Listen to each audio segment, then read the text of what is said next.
Salut les amis, j'espère que vous allez bien. On se retrouve aujourd'hui avec une vidéo, une journée dans mon assiette. Je vous montre une idée de ce que je mange de mes journées, ce que je fais avec mes courses bon plan que j'achète en ce moment. J'arrive plus à acheter tout ce que je veux vu l'inflation, mais j'essaye de changer mes habitudes alimentaires pour m'adapter.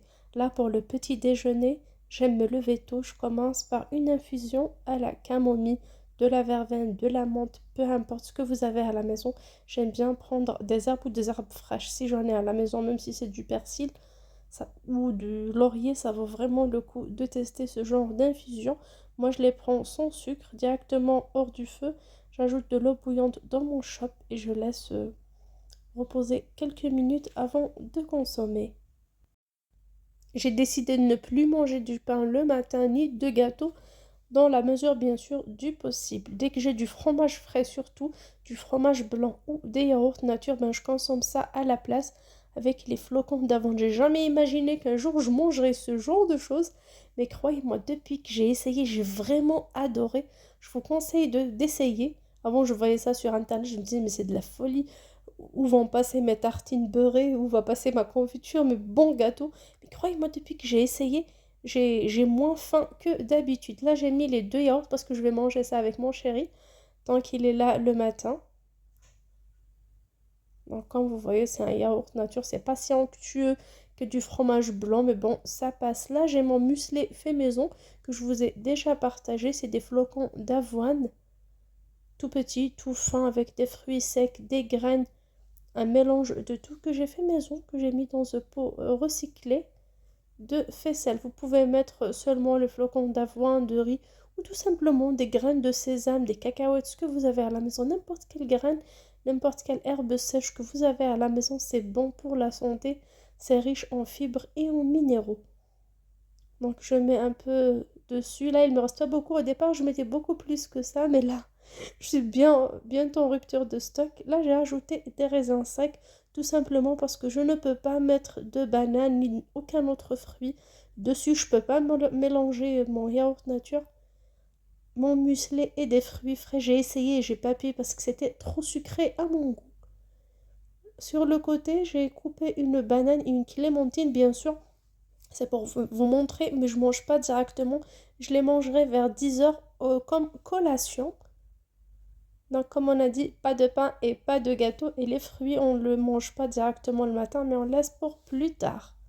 Là, j'ai des légumes congelés que j'ai mis au congélateur moi-même. Si vous vous rappelez, j'avais déjà ramené des fruits, je dirais pas pourris, mais qui n'étaient pas trop beaux à la vente à 50 centimes une petite cagette, pas mal de fois à l'anti-gaspillage. Donc ce que j'ai pas pu consommer, j'ai épluché, coupé en gros morceaux et mis comme ça au congélateur dans des sachets.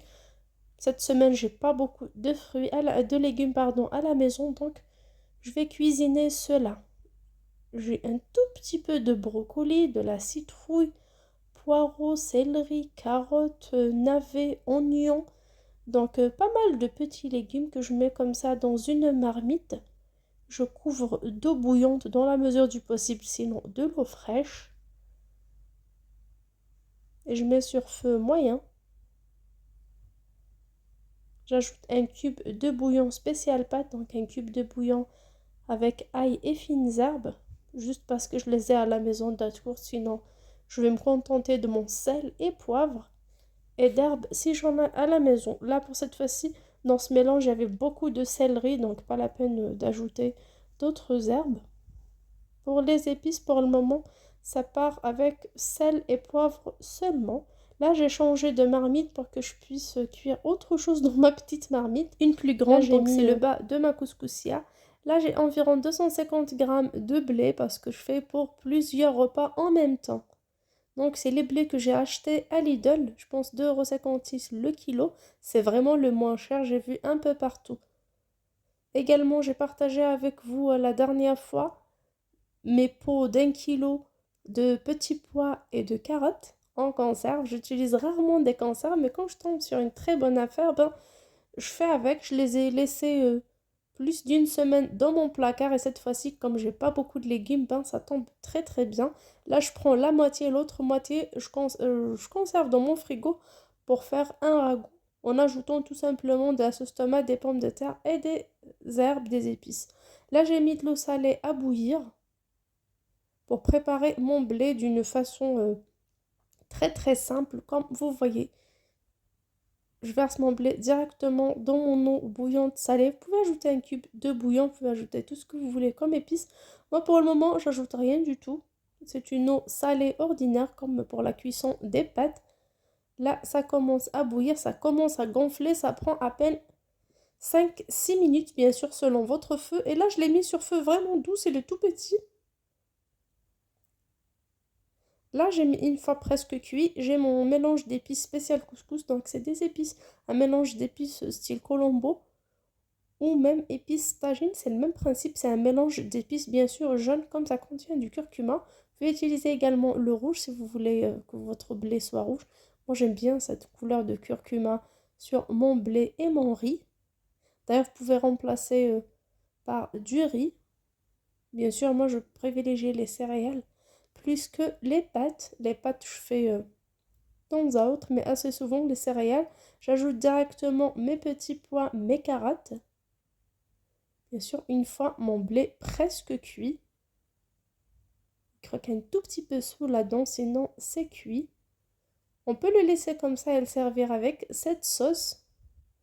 Mais pour moi, non, ça sera du blé comme d'habitude, comme on mange au resto. Là, je mélange pardon, avec un petit morceau de beurre qu'on peut remplacer par une cuillère à soupe d'huile d'olive pour que les graines de blé ne collent pas entre elles. Vous voyez, c'est vraiment très facile et c'est sain. Il n'y a pas beaucoup de matière grasse, il n'y a pas de prise de tête, je n'ai pas fait revenir des oignons ni quoi que ce soit. C'est vraiment très très facile. Entre-temps, ma soupe est en train de cuire.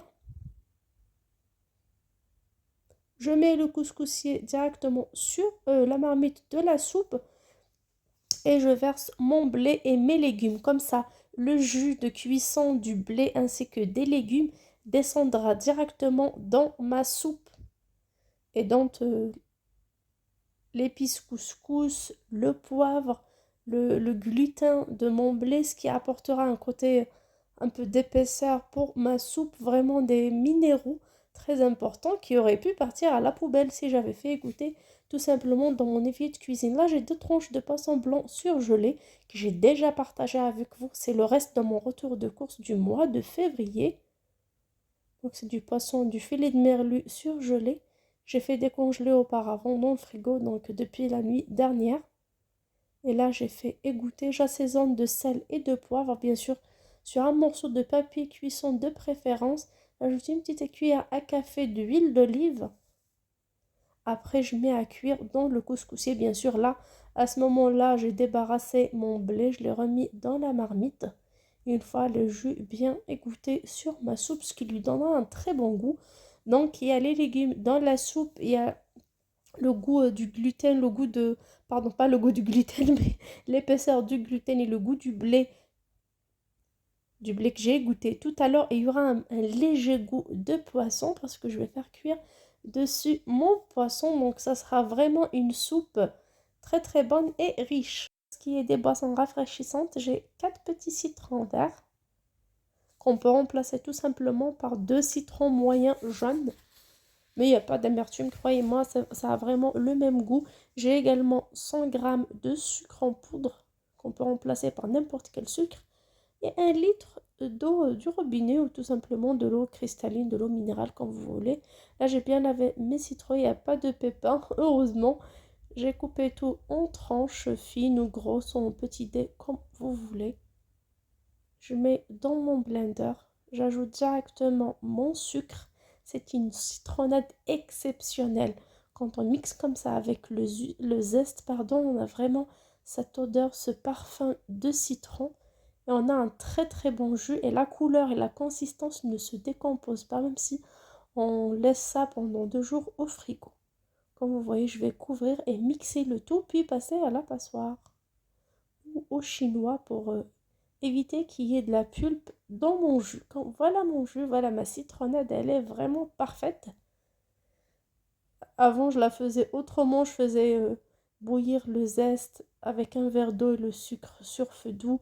Après, j'ajoute au reste de la préparation. Mais depuis que j'ai essayé cette méthode-là, elle est vraiment très très facile et le jus, il est exceptionnel. Croyez-moi, ça reste pas. Là, il y a moi et mon mari à la maison, ben, ça va être bu avant l'arrivée même des enfants. Je serai obligée de refaire le soir. En plus, c'est la saison des citrons, c'est la saison des agrumes. Voilà pour notre plat. Ça va être pour le déjeuner, donc du poisson.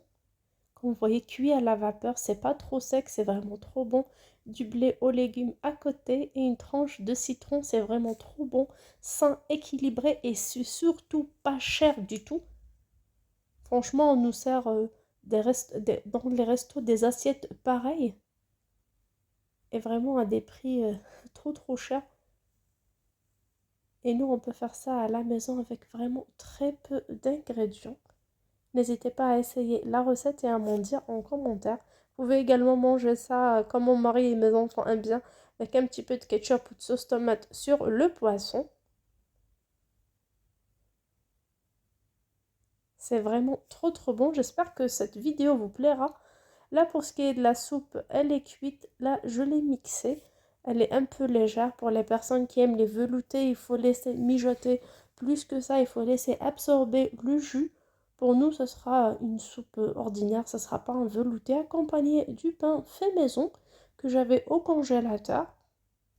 D'ailleurs, j'ai une bonne nouvelle. Je vous prépare la recette du pain à la poêle fait maison pour les personnes qui me l'ont demandé. Donc, j'espère qu'ils seront là, qu'ils verront cette vidéo. Sur ce, j'espère que cette vidéo vous a plu. N'hésitez pas à me dire en commentaire si vous avez aimé mes idées plats pour toute la journée. Ce sont tous des plats sains, équilibrés, riches en fibres, en nutriments. Là, sur la soupe, j'ai ajouté du persil frais qui est riche en fer. On a du pain pour l'amidon. Donc pas beaucoup de pain. On peut ajouter également un carré de fromage à l'ail ou n'importe quel fromage. Et avant de terminer avec vous, je vous montre notre petite salade. C'est de la batavia. En dessous, j'ai mis un peu de carottes râpées, pareil. La date, elle est un peu passée. C'était dans mon frigo. Des tomates cerises. Des radis, des tranches de radis, pareil, qui sont restées dans mon frigo un bon moment. Ça commence à sécher d'ailleurs. Des olives, pareil, que j'ai acheté début du mois. J'ai encore du maïs, des cornichons, mais que j'ai pas utilisé. Je laisse ça pour la semaine prochaine. Comme ça, j'aurai toujours de quoi faire.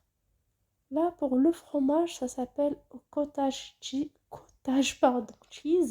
de Danone que j'ai acheté avec vous en février. Et comme j'avais beaucoup de fromage, je l'ai conservé au congélateur. Aujourd'hui, je l'ai fait sortir.